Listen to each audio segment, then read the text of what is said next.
So I'm just going to give you a scenario of what we're going to be discussing tonight. We're talking about sports. And when you look at athletics, there's a majority of Afro-Caribbean people in athletics that are very good at sports, good at running, good at high jump, good at long jump. And they're seen as great when they're doing well. But they don't see the coaches or the team managers or the field officials behind the scene.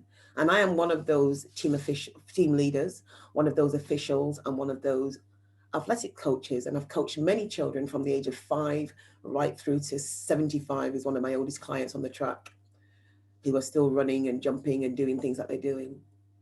Um, so I'm going to tell you a story about when I came to a competition. It was a national competition, and I was there to be a field official. I was one of the officials, and I was going to lead on one of the jumps that I was working on. So I was going to be the head lead on that jump. So I arrived at the competition, and I had my uniform on with just my t-shirt, and I had my name tag.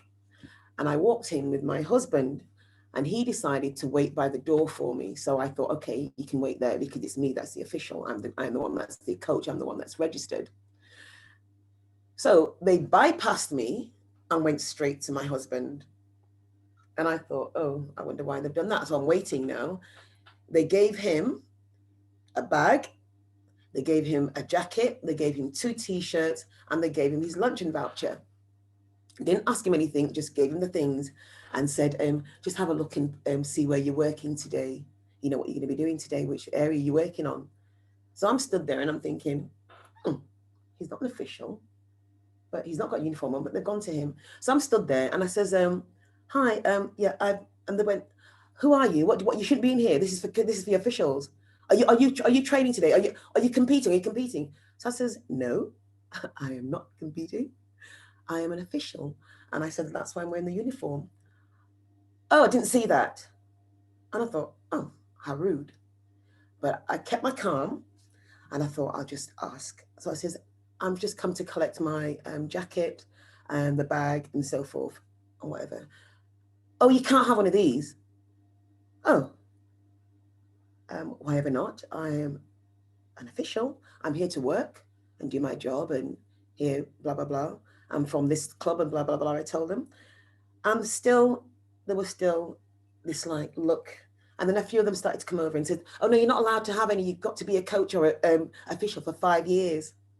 Hello. I have actually been coaching and officiating since 2002. So do I qualify? Well, can we see your badge? Can we see your, can you show us your, what's your official number? What's your official number? What's your code for coaching? What's your code? I said, what do you need that for? Oh, because you have to prove who you are.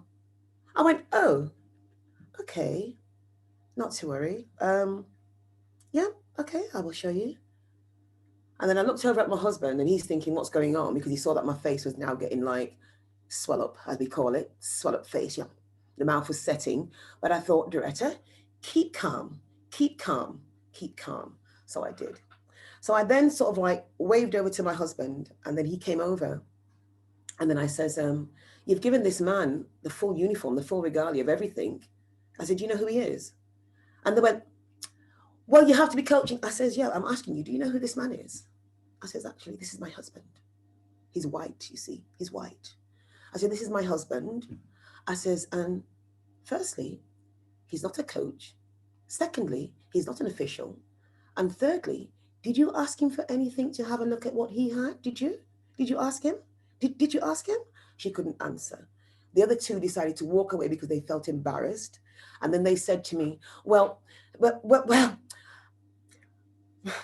anyway, like this, they kept going on and on and on and on. And I thought, okay, this is disrespectful. This is absolutely disgusting. So my husband turned around and said to them, I'm not the coach. I said, I don't even have anything to do with athletics. I've come to it with my wife. She's the person. And then a few other people came in who knew me and said, oh, Dorretta, what's going on?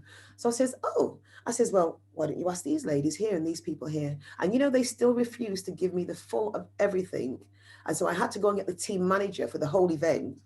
And I spoke to them. And their reply was, oh, you know, people are sometimes it's just a mistake or it's just an error. I didn't find it an error, and I didn't think it was quite nice to just dismiss it like that. As far as I'm concerned, it was institutional racism. They gave my husband everything when he was just stood there. He didn't even ask for anything. But yet when I proved who I was and what I did, and the fact that I was team manager of my club, I was one of the top coaches for the groups that I work with. I work with England Athletics, coaching the schools and other things that I do. And that's how I was treated. The second incident was that was the first one. I'm just going to give you two for now. The second incident was I turned up as one of the coaches with my group of athletes. And my athletes turned out to be, I think there was 4 blacks, 3 black boys and 1 black girl and 2 white girls. And we turned up. The 2 white girls were allowed to go in and were treated very nicely and were spoken to nicely. My black athletes weren't even properly given their number. You go to collect your number, and as they got to the desk to get their number, they just went, "What's your name? That's your number." So they said, "Can we have some pins? Haven't you got your own pins?" My 2 white athletes went to the desk. "Hi, what's your name?" "Oh yeah, hi, Ella." Say it was Ella. "Hi, Ella. All right, Ella. Ella, your number's that. Ella, your races are at this time and that time and that time. I'll write it on your card for you so you won't forget. And here's your, do you want some pins, Ella? Would you like some pins?" Can you take that, Tony, please? Sorry, guys. So they said, "Would you like some pins, Ella?" She went, "Oh, no, thank you. I don't need any pins." "Okay, well, if you do, you know where to come." And my athletes were just sent off. We got down to the training area where you go to do where you can do your warm up. And I was told, I had my accreditation. I was told, "You can't come around here. You can't come through the back here." And I said, "But I'm one of the coaches. Have you got your accreditation? Have you got your accreditation?" I said, "Yes, I have." So I went in. I was there doing what I was doing with my athletes, getting them warmed up, talking to them, giving them the speak and everything else like you do. And then it was time for them to go down to the lineup on the benches to go and sit down. And then they said to me, "Are you competing? Put your badge on, put your sticker on, if you're competing, we need to see your number." I said, "I'm a coach." I was happy that they thought I was an athlete. You know what I mean? I felt good. But at the same time, I just thought to myself, how rude, how rude. And the other white coaches that were with me, who came in with me, were not treated the same way at all. And it's only a few people that do that. But the fact that that happens, it makes it really hard for other young people to come in to that kind of field and that kind of that horrible atmosphere of feeling like you don't really belong. And the only time that you do belong is when you win a gold medal or you're running like a racehorse, you know? And one example that I can give of that is when Linford Christie was winning many medals for this country.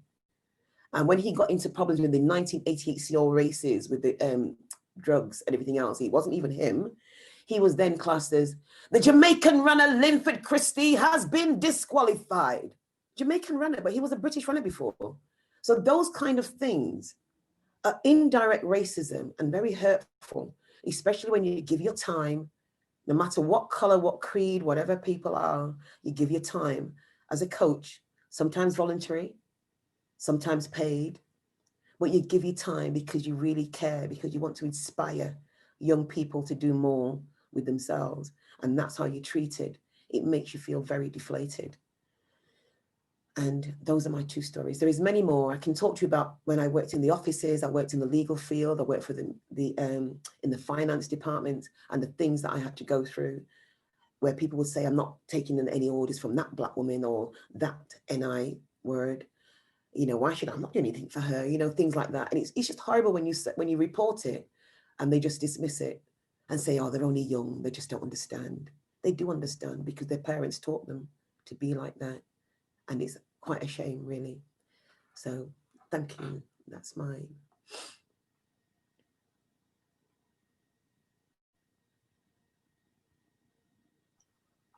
Thank you, Dorretta. Unbelievable, really, but perfectly believable at the same time. I know Elizabeth's got to go. Did you want to ask anything or say anything, Elizabeth, before you go? Need to unmute. Can't unmute.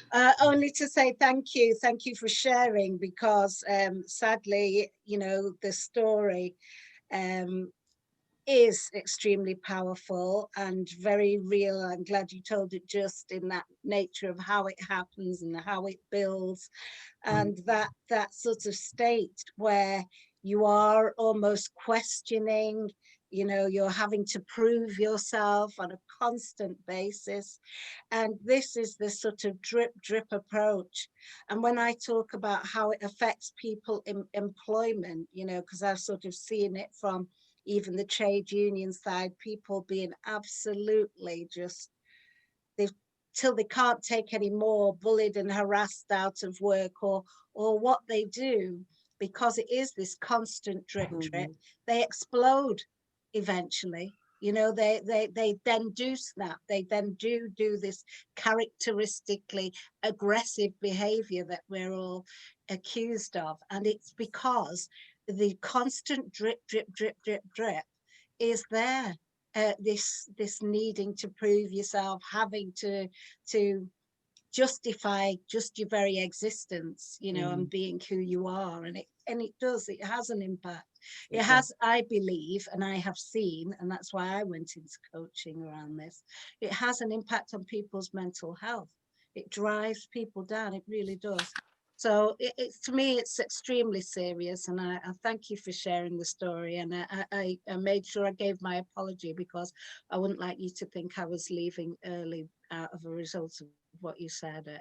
I completely affirm what you said and recognize it, and could tell so many similar stories from whichever area of work I've been in, whether it's been the arts or public sector working, or you know, all my spheres of career. I've experienced this. It's every day. Thank you. Thank you for sharing it. Thank you. Thank you for listening. Thanks, Elizabeth. And I'm just looking quickly through the chats. People overwhelmed in many ways about what you said. Also about the two poems you read, which very stupidly I forgot to press record before you read those. So either we need to get you to read them again at the end, but if you're happy to share those and us to share them with people on them, it'd be lovely to get those in print. But maybe we'll just make sure that we have them at sort of maybe time at the end to read them. So again, because they were very powerful. People saying sort of truly shocking, blatant racism, all too familiar. One of the questions is, how do you deal with this week in, week out, day out? Is a question that's, yeah, sort of, I think every Black person probably encounters it so much more than a white person can imagine. Is there any area of life you've not found that experienced? Not one area. There's always something, and it's not until when you really look at it that you realize that it's indirect racism and the way that it's covered up. One of the things that I find is that when they talk, when you're in the office especially, and they're talking to you, they talk to you as if you don't understand English, and they have to sort of like, are you okay? And do you know what you're doing? And okay. And I think to myself, hold on a minute. You know, I've been doing this work for such a long time. And then they sort of like give you little bits of silly things to do and don't think that you're worthy of doing a particular task, or that you can't do it, or you won't understand it. You know, and one of the things that my mum always taught me, my parents taught us when we were younger, was that if an English person speaks to you with a certain word, make sure you look up that word so that when they say it to you again, you can say it in the most simplistic way that they will feel embarrassed, because they're trying to bamboozle with big words. But when you find the small word that means exactly the same thing, they'll start to think, oh, she understands it. Because they get very shocked that you understand, and that you're literate, and that you're well read. You know, and I think to myself that it shouldn't be like that, because young people are suffering because of it. Hence the reason why I put myself forward all the time to support and help the community and help people where I can, because it's very sad, you know. there was a time that I took a group of young men off Moss Side streets, and I took them into the athletics track. Linford Christie met them, and he says, Dorretta, you've got a team here. He said, these guys are going to be super. Now, these guys went on to break the club records of the 200 meters. And one of the coaches turned around and said, they're bound to be fast because they're used to running away from police. I made a complaint, but still they said, are you sure he said that? Are you sure he said that? So I says, yeah. They didn't want to take not take anything from me. They wanted to believe what he said and the other person that he was coaching with. And I says, you know that he said that? He says, I can't remember exactly what he said. I know he said something about the kid run. And I thought, okay, no worries. Then there was a time he came up to me and he said to me, oh, Dorretta, I need some fast runners. Have you got any black lads? I need some fast runners. I said to him, not just the black boys, the fast runners. I said, it's not just black people that can run fast. I said, have you not got any white runners in the club? And he just looked at me and he thought he was funny. And I thought to myself, it's so rude and racist. But. Wow, thank you. Tom, you have a question, I can see. Do you want to ask yours? Unmute yourself and ask it. I can ask the question. The question is just simple. What do we do about it? All right. I'm not talking about big structural things. That's the question, but perhaps I'll lead to that before I ask the question. I'll just give a few examples myself. Just to say, my experience is prefixed with that, but I'm not black. Right? So I've not witnessed this on a regular basis. Right? But I've witnessed it a few times, and I've been with black people. And I was just thinking whilst you were speaking these things, 3 examples. And I asked myself, in each of these 3 times, what do I do? And one wasn't a black people, with a black person. The second was. Once was with a Jewish person who was visibly Jewish, right? And people pipe up kids at a metro stop saying anti-Semitic things about killing Jesus, and then start to try singing hymns and get halfway through the first verse and realize they don't know the words but struggle on, which is interesting to me because I knew the hymn. And that sort of thing to Jewish context. Similar thing with a black person. You go on a train with a black friend, and some football supporters got on and say all sorts of nonsense, swearing amongst themselves. But what was interesting about that example was about 6 of them, 5 got off at one stop, and only 1 left on. And the one who left on was sitting up, sat down, after about a minute saying nothing. He says, you must think I'm a right, and then he swore at himself, right? That dissociation he had from the others and how you relate to that. A 3rd time, I went to a most respected theatre. I've got lots of examples, it's just 3. I went to the most respected theatre in Britain, the RSC, with a friend of mine, and I was supporting my uncle, who was quite elderly, and we were going along together. And just as we were going in, I'd given the tickets in for the 3 of us. And my friend was hauled back by the people, what are you doing? Where's your ticket? All that sort of stuff. And it took him about 5 minutes to get through, as I got through with my uncle and sat down, which I had to. Just 3 trivial small examples, not everyday things like you. I'm just thinking back. I could give other small examples, but what do I do? What do I do when someone in a metro stop starts saying anti-Semitic slurs? What do I do in a railway station, on a train where football fans, if you've been in football, will say lots of words which I can't repeat on a webinar here, because that's the nature of football. When they say something like that, what do you do when someone's in a prestige theatre? Says, to a friend of yours, where's your ticket? What's your go? What do you do? So I'm just giving those examples. The question I'm asking white people and black people is, what do you do? Right? I'm not just talking about policy change. And I don't know if I did the right things in those situations. It's raising the question, what do we do in that moment? That's why I'm asking those 3 examples. But Dorretta, you've got a lifetime of experience. I don't have that.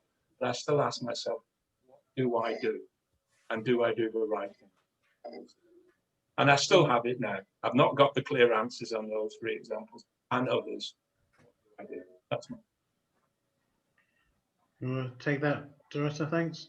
Yeah, it's really hard about what do you do, because if you don't want to, you don't want to retaliate in a way that's going to cause any antagonistic attitudes, or cause people to get more rifed up in the situation. Because with the guys, with the footballers, you don't want to sort of like antagonize them, because they will just get more and more and think it's funny and start carrying on and carrying on. So it's either you have to move seats and move somewhere else, or you just sit and ignore them, or you speak to the conductor on the train or something like that and say what's happening. And but 9 times out of 10 nothing's done about it. And if you was to take your camera out and start filming them and saying that you're going to report it as hate crime or report it as this and whatever, nothing's done. I mean, when they had the riots back in Moss Side, I lived in Moss Side when the riots took place, and I always remember as a young child, we used to say to the we used to do come and mind your car, please, sir, and people would give you sort of like, You can't miss. yeah, 10p or something like that, or a shilling, whatever it was. And I remember the Millwall fans used to come down and they used to go back to the jungle, sing all these songs and niggas go home, and really, really abusive, and breaking your windows on people that lived on Claremont Road and coming down Hartington Street and walking down Princess Road. And there was complaints to the police about their attitude when they were coming down. I think it was Millwall and another team, and this is how it all started. And they would come down every time there was football. There was always problems. They would always want to attack. And one of my friend's brother actually got killed. Malika knows who this person is. The brother got killed in that riot, not in the riot, but during a time when they came down and they killed her brother, thinking that her brother had done something to their car and he hadn't, just saying, "Can I mind your car, please, sir?" And nothing was done. So I think it was 2 years later, they came again, and the people decided to take it into their own hands to stop them from doing it. But the police arrested the Black people and said that they were the ones that were causing the problem. One of my friends has a brother who has a bit of learning difficulty. So he was saying, I did all these things. And they arrested him, and they took batons that were covered with sponges and beat him with it. So when you try to make a complaint or to see if you can get any support or any help, it's hard to think, who can you trust?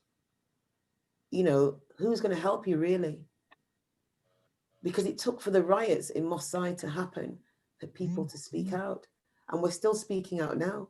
It's still the same thing, but no riots. There's a new Black political party in London that's just been set up. I'll send the details to Warren. And one of the things that they're rallying for is the two things. Like we've got a sexist list where people who have committed sex offences go on a sexual list, a register. That's one thing they're fighting for, is that people that are racist, they go on a register. And the other thing that they're campaigning for is because one of the reasons why people get away with racism, there's no disciplines, no one ever gets punished for it.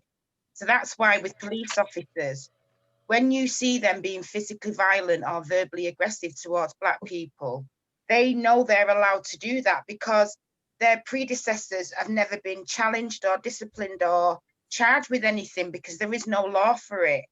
So the other thing that this political group are also challenging, fighting for, is that it becomes an offence, and that you do get some kind of punishment for it. And for me, they're the things that even not just the Black political party in London that have set up, but even white communities should be fighting for things like that as well, because that's why people are able to get away with it, because there is no laws against it, and there is no procedures against it neither. I mean, we have the hate crime, and you can report hate crime, but hate crime doesn't seem to include racism. Hate crime to look more at people who are LGBT, and it doesn't seem to look at racism at all. And I think all of it comes under hate crime, no matter what it is. Once you're attacking somebody, a human being, and I'm not just saying a human that's spelt with Human, I'm saying HUE, human, because we're all people of color, whether you're white, pink, blue, orange, whatever your color is, you're a color. So you're a human, not just a human, a person of color. We're all people of color, you know, so we all should be treated fairly and have an understanding that if you commit that kind of crime, whether it's racist or it's hate crime, it's a hate crime. And isn't that ironic? In some ways, some of the first hate crime incidences were racist. And one of the reasons, in some ways, the category of hate crime was set up was to deal with racism and other issues. And the racism is the one that's being ignored far more than any of the others. It's almost politically incorrect to ignore the others, whereas racism's almost been put on the back burner. Which is why I think it's encouraging to see that the football matches are still starting with taking the knee.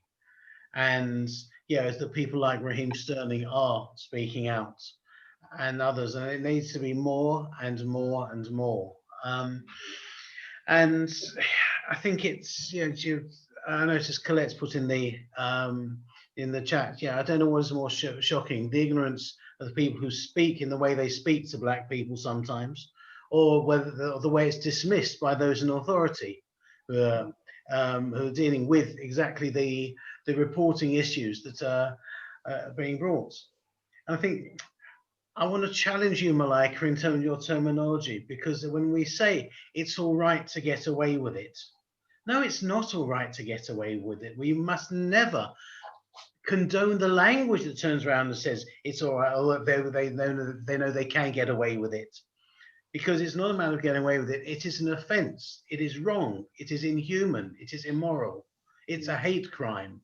However you want to describe it, it's those things that I think we need to challenge and keep challenging.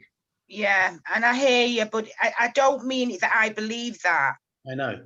But I believe that those racists that treat black people that way, they believe that because their own get away with it so much. Yeah. Yeah, so I hear what you're saying. But we have to and it's not okay, that. And that's why we're here. And for me, it's not just for us as black people to do it, but it's for all nations to do it. If you feel passionate about this, we're all going to have to walk this walk in some way and form, and for big change to come. We can't let this period fade. We've got to really keep it in the light as much as we can, and for as long as we can. Yeah, absolutely. I mean, I really think that's absolutely right. And I do think that the reason it's allowed to persist is because it's about a superiority. I mean, we like to think that, you know, we're more civilized somehow in Great Britain, but how can we be more civilized when we have people like ourselves who are born here, or people like my children who are born here, who will still receive this less than treatment? So we can't, you know, where are we evolving? We're not evolving. We're birthing generations of children that are still going through these things. We're birthing children that at 14 years old will be put in jail for a crime that any other young white boy will walk from. You know, we're looking at 8 times more likely for a young black boy to be excluded from his classroom and from school, permanently excluded, for exactly the same thing as his white counterpart will still be in class and have been perhaps sent home and asked to come back. I mean, it's just this idea that I can do this to you. You know, it's not just exerting power because they're stronger or more intellectual or more rowdy or whatever.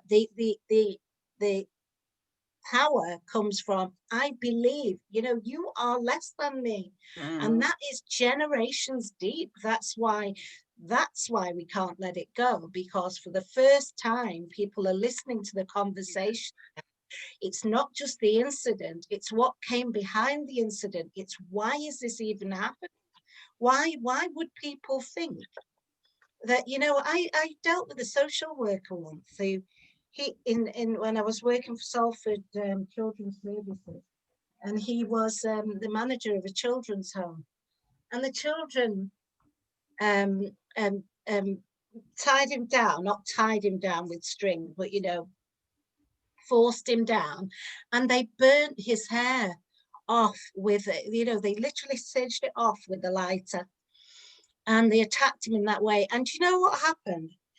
I mean, that man continued to work, you know, when he, you know, sort of got over the incident. But what they did was move him, like he'd done something wrong. So there was nothing punitive that had sort of happened with those young people. What would you think they would have in their mind now about what a Black person's life is worth, that they can just openly do that and continue to be still in the same system? They didn't go to that. There was no charge brought against them. It was the worker who was shifted around from place to place, not where he wanted to be working, close to home or anything. He is the one who is the victim and is further victimized. It's so cruel. And how can we act as though none of this has an impact? It absolutely does. It hurts. Philip, you have a question, and I think then Jane has a comment. It does, and it's very, very sad that that happened. Sorry, guys, I'm still here. And it's very sad that that happens, and they don't realize the effect all of this has on people's mental health. And you're being moved to another office because they think, oh, well, move, it's maybe you that's got the problem. Then they call you in, then you sign off with stress. And there's so many examples of things that I could truly give you guys tonight about things, from being pregnant in the workplace as a Black woman, from the things that you don't get treated the same, and they, you know, and it just makes you feel that you're not worthy. You know, I do have one more poem for you as well, but I'll do that after, and that's about mental health. That's if you do want to hear it. And it's just how it makes you feel, and the way that you look at your life, and then you feel ashamed that to tell your children that this person is speaking to you like that, and they're allowed to get away with it because nothing can be done. And then they wonder why some of the boys get really boisterous and get really fed up and just think, I've just had enough of people talking to me and treating me in a certain way just because of the color of my skin. If you cut me, I will bleed like you. If somebody in my family was hurt, I would cry and mourn just like you. So why do you feel that the color of my skin makes me any different? That you can treat me that way and talk to me that way and hurt me that way with your words, with your treatment, with stopping me from progressing. And even though I may have the qualification and outskilled many of the people who I work with, you still want to have me sat in the corner doing the post as a trainee, or making cups of coffee and taking them into meetings. It just doesn't make any sense to be like that. We're all people. Sorry. I thought you were reading a poem. No, that was. I do like to speak, and when I speak, I do. Malika will tell you I'm very emotional in how I speak, because I like writing as well. So you speak beautifully and write beautifully. Thank you. I think a lot of my writing is focused on delivery. It's how it's delivered, because you can write something and you read it and you don't quite understand it, but it's how it's delivered and the impact that it has on delivery. That's the most important thing for me as a writer and a poet. Thanks, Dorretta. Thank you. Before Jane comes in with a question, I think Philip had one a few minutes ago. Well, I have a question, and I think it's partly been answered in different ways by some of the other comments that I've heard since I wrote the question. And it's about whether there's a generational thing going on, whether younger people, as some speakers before in this series have said, well, actually there is hope, because if you look at Black Lives Matter demonstrations, it's so many young people of different backgrounds and races coming together, which is a sign of hope. But then I've seen an account of white people beating up black people of different ages in the comment section as well. So there are teenagers who are getting sucked into the far right as well. But I'm wondering if your experience in the athletics world, what goes on amongst the athletes who presumably are mostly younger, is there more respect and real understanding and tolerance? Well, no, not tolerance isn't good enough. Is there better, fairer way of treating each other within the athletes themselves? You talked about the sort of structures and how the administration and so on seems to have that racism built into it. But I'm wondering about amongst the athletes themselves and about other young people you've worked with.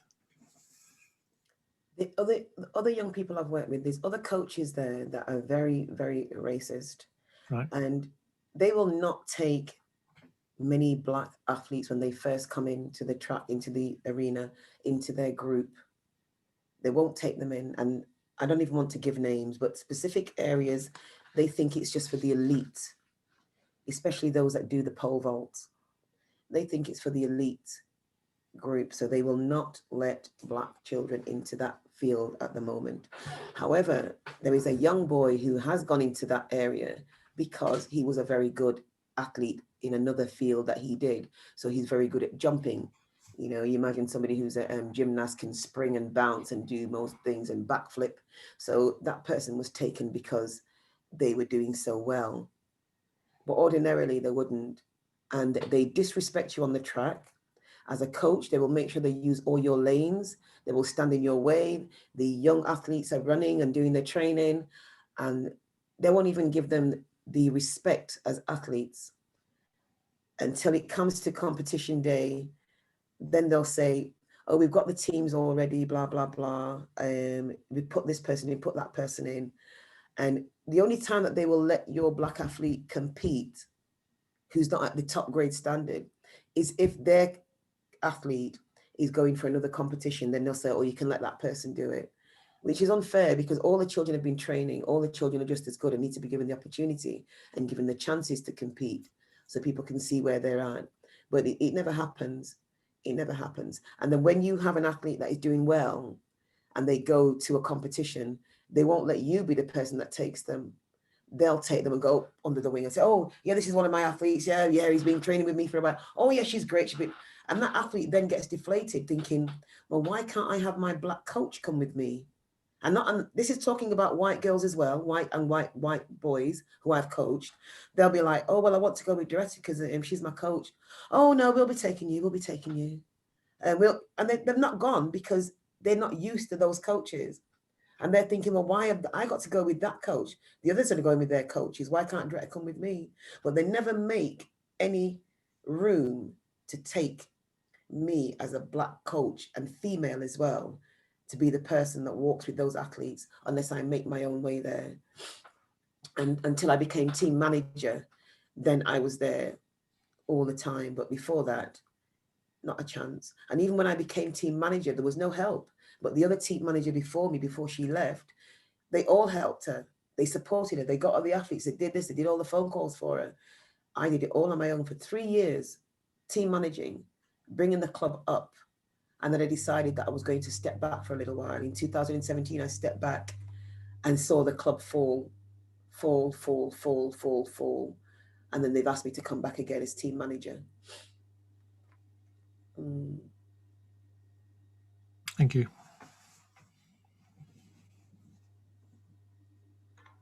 Jane, do you want to ask anything before we finish? You need to unmute. There seem to be some key myths that are being passed on generationally that I've read are to do with that kind of Enlightenment movement when they decided that that there were races rather than a human race, and that certain races were good at different things, and that kind of stereotyping or myths around like who's good at running and why they're good at running, or music, or are they're just inbuilt in, aren't they? Is that what that's what I'm hearing from your examples?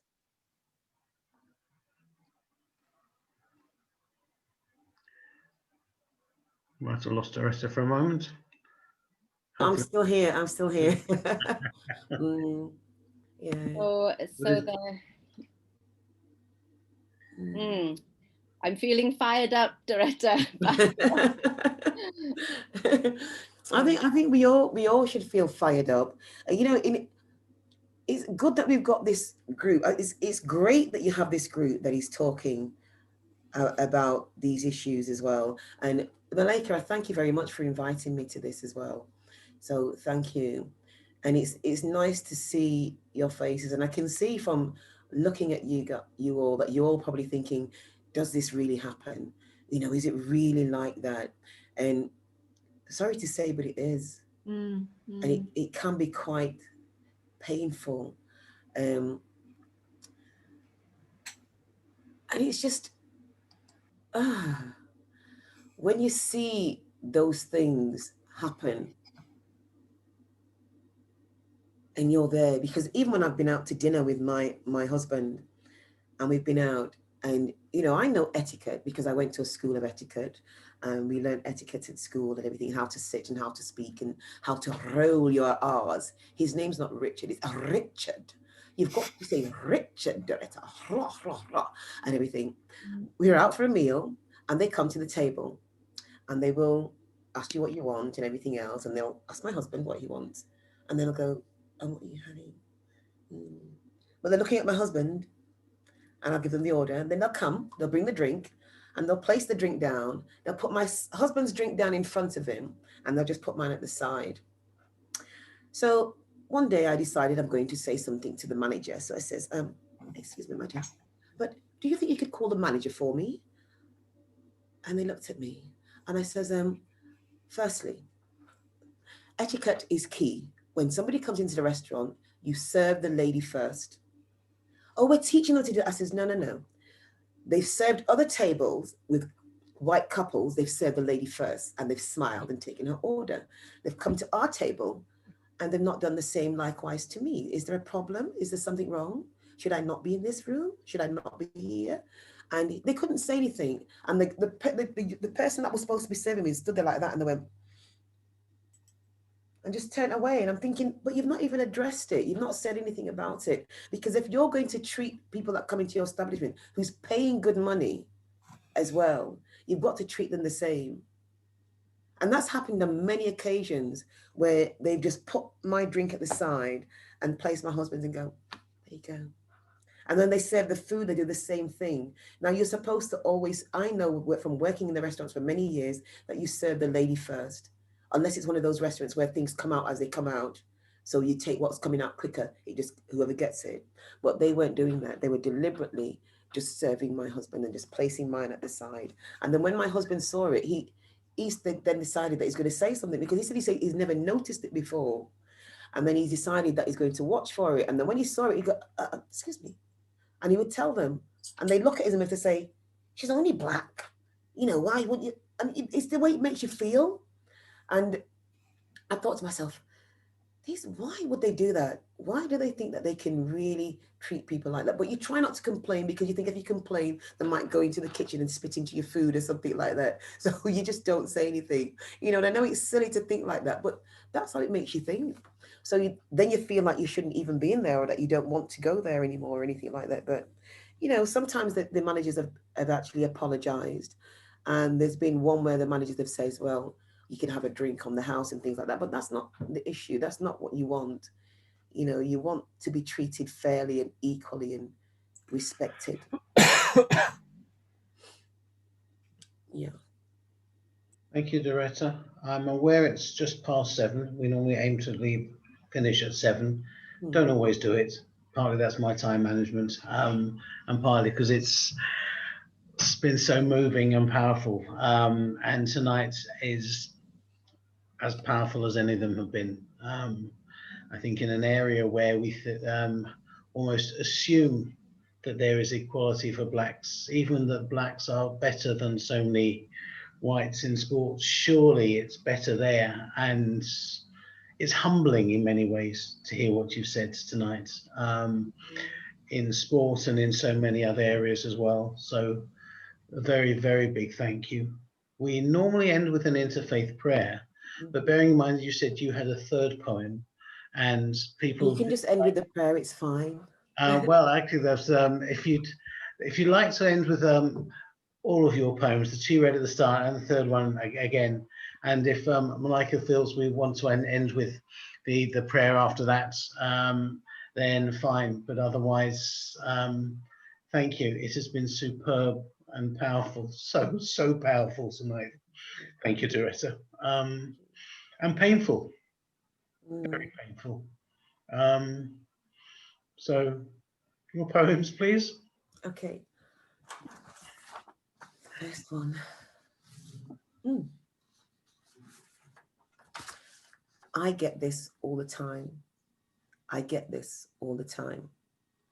I shouldn't have to put up with it, but I do. I shouldn't have to overlook it, but I do. I shouldn't be told, you know what he or she is like. He's harmless. Is it really? Is it really harmless? I get this all the time. I'm not racist. I've got black friends. My cousin's married to a brown boy. I think he's African. Whereabouts in Africa are you from? Are you Nigerian? I like your hair. Can I touch it? It looks so fluffy. I get this all the time. Were you born here? Do you understand? Do you know what you're doing? Oh, wow, you're really clever. I get this all the time. I get this all the time. Thank you. The second poem, I shouldn't have to. I shouldn't have to. I shouldn't have to. I shouldn't have to apologize for being me. I shouldn't have to apologize for being unique. I shouldn't have to apologize for being different. I shouldn't.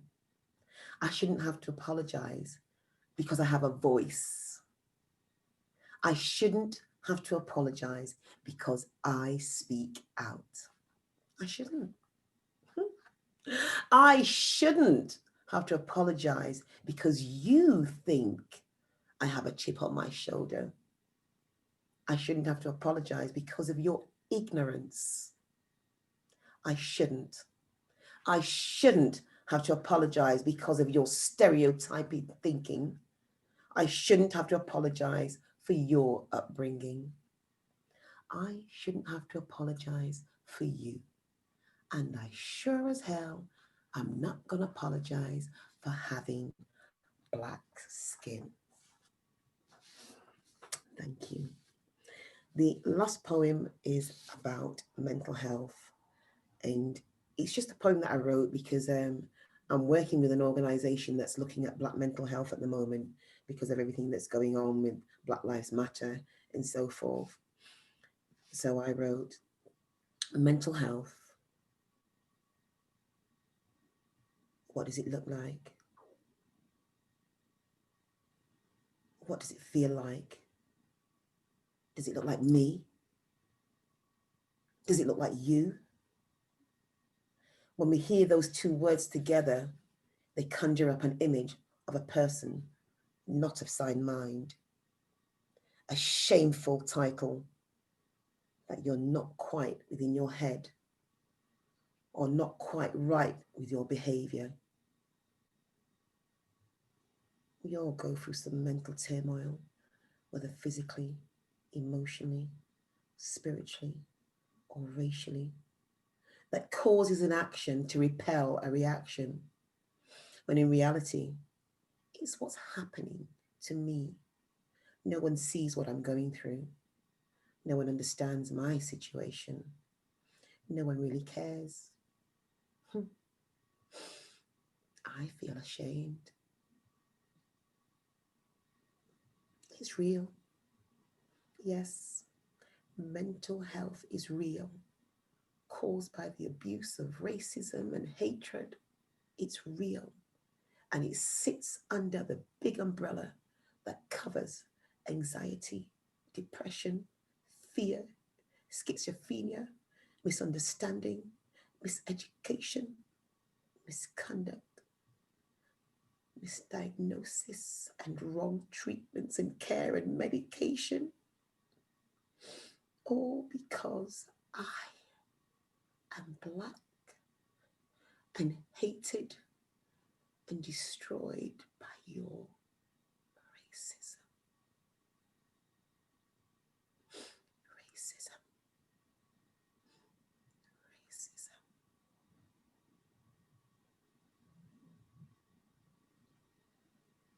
Thank you. Thank you very, very much. I feel we need a prayer after that. Please. Yeah. Before, Mike, if you have the prayer there to read, then that'll be good. Just a reminder, the next week we're looking at Black experience in the police, and I think with what we've heard tonight, along with many of the other weeks where we've heard it, that there is a need to confront the Black experience in the police and from the police and other authorities. So it could be a challenging week next week as well.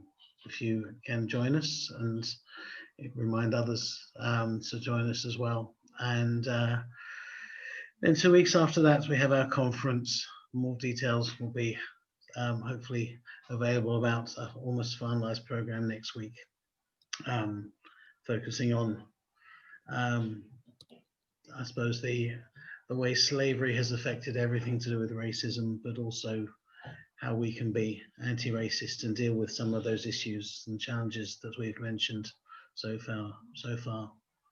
So thank you, Dorretta. And Malika, if you have the poem there, the interfaith prayer, do you want to help us end with that? No problem. Thanks. We pause in quiet reflection to offer this prayer for a peaceful world. In our individual and personal ways, we call upon the Creator who sustains our lives and who inspires us to live with the compassion and kindness, peace and justice. We ask for daily guidance in all our personal relationships, in our work and play, and in our community involvement, that we might model the possibilities of peace in everything we say and in everything we do. We pray for wisdom and compassion within the hearts and minds of all world leaders who have the power and the responsibility of making decisions that impact the presence of peace and justice. We pray for courage, dedication, and integrity within the spirits of all those who work for peace around the world. We pray for all those who harbour thoughts and feelings of hatred, violence, and greed, that their hearts, minds, and souls will be transformed into your likeness of compassion and kindness. We are thankful for your presence within our lives and ask for your blessing as we try to live peaceful lives and seek ways for all people to live in justice, in harmony and peace. Amen. Give thanks and praise, I say.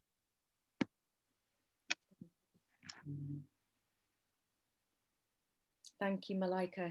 Thank you. You're welcome.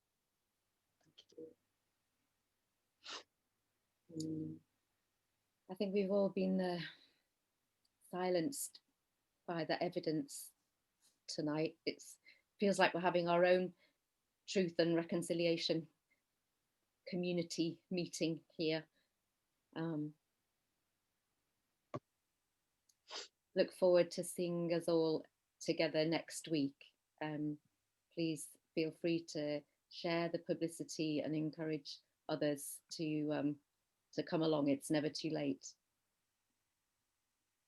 Thank you. Peace be with you. Peace be with you, Dorretta. Thank you very much. Thank you, Gary. Thanks, Dorretta. Thank you. Yeah, thank Bye. you. Good night. Good night, everybody. Bye. Thank you. Take care. Good night. Yeah, bye.